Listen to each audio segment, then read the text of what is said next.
ममता बनर्जी एक तरफ कह रही हैं कि न मैं कुर्सी छोड़ने वाले हूं, मतलब न इस्तीफा देने वाले हूं और न ही जो है दरअसल बीजेपी के जीत को हम कबूल करने वाले। लेकिन वही बीजेपी सीएम शपथ ग्रहण को पूरी तरीके से जश्न में तब्दील करने के लिए तैयारियां शुरू कर चुके हैं। तो इस बीच में पश्चिम बंगाल में होगा क्या, वो दरअसल जानने की कोशिश करते हैं। सोशल मीडिया पर इस वक्त सबसे ज़्यादा वायरल फिरोज गामा साहब मेरे साथ मौजूद हैं। सर, सबसे बड़ा सवाल यही है, एक तरफ ममता बनर्जी की चुनौती, अब बीजेपी की तैयारी, बंगाल में होगा, एक तरफ दंगा भी हो रहा है। देखिए, ममता बनर्जी ने जो कहा है कि 100 सीटों को लूटा गया और उनके जो भतीजे हैं अभिषेक बनर्जी, उन्होंने तमाम आरोप ये लगाए हैं कि हमें चुनाव आयोग सीसीटीवी फुटेज दे दे। और जिस तरीके से रात के अंधेरे में जनाधार को लूटा गया है, जनादेश को लूटा गया है, ये एक चिंता का विषय है। क्योंकि बंगाल के अंदर भारतीय जनता पार्टी का कोई ग्राउंड नहीं था। भारतीय जनता पार्टी ने महज हिंदू मुसलमान के नाम पर चुनाव लड़ा है और उनके जितने भी फ्लोर लीडर थे, चाहे वो हेमंत बिस्वा शर्मा जी हों, चाहे योगी आदित्यनाथ जी हों, प्रधानमंत्री जी हों और तमाम जो भी नेता थे, सबके बयान में हिंदू मुसलमान और मुसलमानों को टारगेट किया है। देखिए, जो बंगाल के भावी मुख्यमंत्री बनने जा रहे हैं शुभेंदु अधिकारी, वो किस तरीके की बयानबाजी कर रहे हैं। बंगाल की तुलना वो ये कह रहे हैं जैसे इजराइल ने गाजा के साथ किया, ऐसे ही बंगाल में होना चाहिए। तो जो व्यक्ति संवैधानिक पद पर बैठने जा रहा हो, प्रदेश का मुखिया बनने जा रहा हो और उसके जो शब्द हैं, ये बताइए, अगर बंगाल के वो मुख्यमंत्री बन जाते हैं तो क्या बंगाल को सुरक्षित महसूस समझा जाएगा? क्या मुसलमान अपने आप को सुरक्षित महसूस करेगा? क्या और जो अल्पसंख्यक समुदाय है वो अपने आप को सुरक्षित महसूस करेगा? क्योंकि मोदी जी का एक नारा था, सबका साथ, सबका विकास, सबका विश्वास। उस नारे पर शुभेंदु अधिकारी ने पानी फेर दिया, क्योंकि वो कह रहे हैं सबका साथ सबका विकास नहीं होगा, जिन्होंने हमें दिया है साथ उनका हम साथ देंगे। तो ये देखिए किस तरीके से जो भारतीय जनता पार्टी का एक इतिहास रहा है हिंदू मुसलमान की राजनीति करने का, बांटने की राजनीति करने का, तो ये एक चिंता का विषय है कि बंगाल के अंदर भारतीय जनता पार्टी जीती है और चुनाव आयोग पे और तमाम जितनी भी एजेंसियां थी उन पर सवाल खड़े हुए, भाजपा पर सवाल खड़े हुए। पिछले काफ़ी समय से वोट चोरी का जो आरोप लग रहा है, ज्ञानेश कुमार जी ने जो एसआईआर प्रक्रिया की है, लाखों की तादाद में वोट काटा गया है। तो कहीं ना कहीं विपक्ष जो हमलावर है चुनाव आयोग पर हो, भारतीय जनता पार्टी पर हो और जो हिंदू मुसलमान की राजनीति कर रहे हैं, इस पर पूरे तरीके से बंगाल की जनता ने भाजपा को नकार दिया था। लेकिन हिंदू और मुसलमान की राजनीति ने आज भारतीय जनता पार्टी पूर्ण बहुमत से सरकार बना ली है, अब शपथ की तैयारी है। लेकिन दूसरी तरफ ममता बनर्जी ने भी कह दिया कि मैं इस्तीफा नहीं दूंगी। जनादेश को लूटा गया है, जनादेश मेरे लिए था, मेरे हक में था, 100 सीटें रात के अंधेरे में लूटी गई हैं। और यहीं से एक सवाल ये पैदा हो रहा है कि ममता बनर्जी जी का जो चुनौती है या चेतावनी है या फिर सवाल है, ये बुनियादी है या गैर बुनियादी है? क्या बीजेपी का जीत रद्द होगा? क्या सीएम शपथ ग्रहण जो है क्या वो रद्द होगा? क्या रोक लग जाएगा? या फिर ऐसे ही नाकामी छुपाने के लिए ममता बनर्जी जो दरअसल इसलिए? देखिए सर, उनका बयान का किसी हद तक समर्थन करते हैं। अगर उनको लगता है, भाजपा को लगता है कि हम जीते हैं, हमें जनता ने जनादेश दिया है, हमें वोट मिला है, बम्पर वोट मिला है सरकार की इनकम्बेंसी के खिलाफ, तो क्या अगर किसी व्यक्ति पर आरोप लगेगा कि आप चोर हो, आपने चोरी की है, तो आप सफाई देंगे ना? इलेक्शन कमीशन पर काफ़ी समय से सवाल उठाए जा रहे हैं कि इलेक्शन कमीशन ने धांधली की है। और सबसे बड़ा जो सवाल है, जो ममता बनर्जी अपनी जगह अड़िंग है, जो उनके शब्द हैं, इसलिए है कि बंगाल के चुनाव में कितना अतिरिक्त बल था, किस तरीके से तमाम वीडियो ऐसी आई कि पोलिंग बूथों पर गुंडागर्दी हुई है, वोटरों को धमकाया है, कैंडिडेटों को धमकाया गया है, उनके तमाम ऐसे फुटेज आए हैं। और अभिषेक बनर्जी ने सबसे बड़ा सवाल उठाया है कि हम जनादेश को स्वीकार करते हैं, लोकतंत्र में सब कुछ स्वीकार है, लेकिन हमें सीसीटीवी फुटेज मिलना चाहिए, पोलिंग का भी और काउंटिंग का भी। तो चुनाव आयोग आज प्रेस कॉन्फ्रेंस करके कह दे कि हम दे रहे हैं, तो कहीं ना कहीं वो कहते हैं ना, चोर की दाढ़ी में तिनका। तो सवाल तो सर पैदा होता है, सवाल तो उठता है कि जिस भारतीय जनता पार्टी का बंगाल के अंदर कोई जनादेश ना हो, किसी भी नेता का कोई भी एक बयान ऐसा दिखा दो जो बंगाल में उन्होंने कहा हो, हम शिक्षा के क्षेत्र में काम करेंगे, हम स्वास्थ्य के क्षेत्र में काम करेंगे, हम पलायन रोकेंगे, हम रोजगार के क्षेत्र में काम करेंगे। हेमंत बिस्वा शर्मा जी बस उस पर आऊँ। और आखिरी सवाल बंगाल से रिलेटेड, क्या ये जो दंगा और हिंसा अभी इस वक्त हो रहा है बंगाल में, जिम्मेदार कौन है इसका? देखिए सर, शाइनी घोष ने एक बयान दिया कि अभी तो सरकार बनी भी नहीं है और भारतीय जनता पार्टी के लोगों ने, उनके समर्थित संगठनों ने अभी से गुंडागर्दी शुरू कर दी।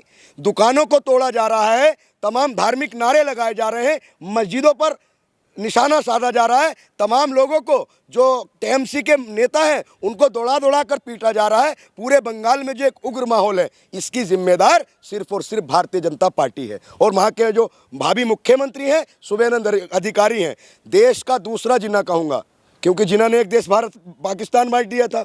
तो जो शुभेंदु अधिकारी जी हैं वो ये कह रहे हैं, देखिए सर, ऐसे उनके बयानों को हम तो कह रहे हैं देश के विपक्ष को और देश की जनता को सुप्रीम कोर्ट जाना चाहिए, उन्हें अयोग्य करार दे देना चाहिए कि वो व्यक्ति जो एक धर्म की बात करता हो, जो संविधान से हटकर असंवैधानिक बात करता हो, ऐसे व्यक्ति की जो विधायक की सदस्यता है वो रद्द की जाए और उस पर मुकदमा चलाकर जेल में भेजा जाए। लेकिन जेल में भेजने की आप बात कर रहे हैं, लेकिन वही जब असम आप जाएंगे तो असम में भी तो असम हेमंत बिस्वा शर्मा साहब यही बात कर रहे हैं, मुसलमानों को मारो, 4 की जगह। पूरे देश ने देखा जिस तरीके से बंगाल के चुनाव में भारतीय जनता पार्टी के लोगों ने जिस तरीके से जो भड़काऊ बयान दिए और जिस तरीके से अब काउंटिंग के बाद जो गुंडागर्दी की जा रही है वो किसी से छुपी नहीं है। जिस तरीके से ममता बनर्जी ने साफ कह दिया कि वहां का जनादेश भारतीय जनता पार्टी को नहीं मिला, बल्कि 100 सीटों को लूटा गया है और चोरी की गई है, मैं इस्तीफा नहीं दूंगी। और जो अभिषेक बनर्जी ने तमाम सवाल उठाए ईवीएम पर जो तमाम सवाल उठाए कि जो ईवीएम का जो मशीनें थी वो मैचिंग नहीं थी, जो इतनी वोटिंग काउंटिंग होने के बाद भी वोटिंग होने के बाद मशीनें चार्ज थी, तो काफी सारे जो सवाल उठाए ये सवाल चुनाव आयोग पर उठते हैं। देखिए, देश की जनता और विपक्ष के तमाम नेता काफी पिछले समय से चुनाव आयोग पर सवाल उठा रहे हैं। देश के विपक्ष के नेता राहुल गांधी ने पूरे एविडेंस के साथ तमाम तरीके से चुनाव आयोग के खिलाफ जो एक तरीके से उसका पोल खोला था, तो उस पर सबने कुछ नहीं किया। लेकिन जो बंगाल में जो जनादेश की चोरी हुई है वो पूरे देश ने देखा है। और जिस दिन से देखिए बंगाल में अभी चुनाव के रिजल्ट आए थे, सरकार बनी भी नहीं है, तो वहां भाजपा समर्थित लोगों ने जो गुंडागर्दी करने का काम किया है, टीएमसी के तमाम कार्यालयों को तोड़ा, तमाम ऐसी गुंडागर्दी उत्पात मचाया जा रहा है, तमाम मस्जिदों पर हल्ला किया। उत्पात का नाम दे रहे हैं आप, उसको गुंडागर्दी के नाम दे, लेकिन बीजेपी तो कह रहे जश्न मनाया जा रहा है, 15 साल बाद रिहा हुआ है बंगाल। देखिए, बंगाल 15 साल बाद रिहा हुआ। जो वहां के नेता है शुभेंदु अधिकारी, उन्होंने क्या कहा कि सबका साथ नहीं, जिसने वोट दिया है उसका साथ और उसका विकास। और क्या? अरे नरेंद्र मोदी जी कहते हैं कि सबका साथ, सबका विकास, सबका विश्वास। तो प्रधानमंत्री नरेंद्र मोदी जी के जो उनका एक नारा था, उसको अगर किसी ने गलत साबित किया है और मोदी जी को झूठा साबित करने का काम किया है, या किसी कांग्रेसी ने या टीएमसी वाले नहीं किया, ये शुभेंदु अधिकारी ने कहा है कि सबका साथ नहीं, सिर्फ उन्हीं का साथ जिन्होंने हमें वोट दिया है। तो ये लोग संविधान का और लोकतंत्र का कत्ल कर रहे हैं, गला घोट रहे हैं। ऐसे लोगों पर केस लगने चाहिए। और जो ये चुनाव में धांधली हुई है, ये बताइए, जो ज्ञानेश कुमार गुप्ता जी हैं उन पर तमाम आरोप लगे। लोग ये भी कह रहे हैं, तमाम नेताओं ने ये कहा कि ये चुनाव टीएमसी बनाम बीजेपी का नहीं था, ये चुनाव टीएमसी बनाम ईडी, सीबीआई और जो अतिरिक्त बल और जो चुनाव आयोग है।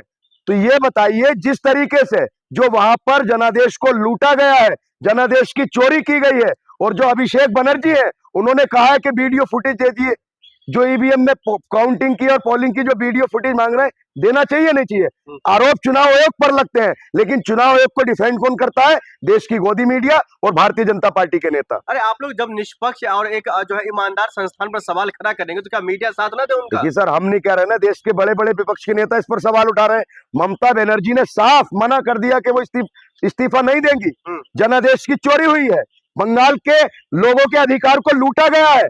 ये बताइए किस तरीके से पूरे बंगाल को छावनी में तब्दील कर दिया गया। जो पोलिंग, जहां पर पोलिंग हो रहा था, जहां पर काउंटिंग हो रही थी, वहां पर अतिरिक्त बल को डाला गया, वहां पर किसी को जाने नहीं दिया। तमाम तरीके का जो आरोप लगे, ये बीजेपी की गुंडागर्दी है।